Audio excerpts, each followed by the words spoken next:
перед сном. Спокойной ночи. И другие волшебные слова. Я же волшебное слово знаю. Волшебное слово. 30 марта в 14:05.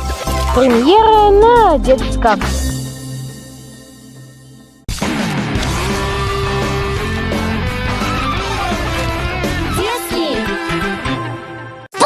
В мимимишном лесу появились новые обитатели.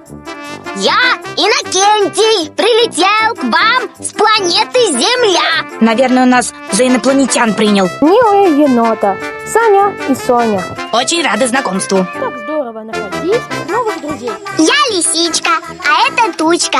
У вас прекрасный лес, и мы тут останемся. Мимимишки. 15 марта в 19:20 на детском.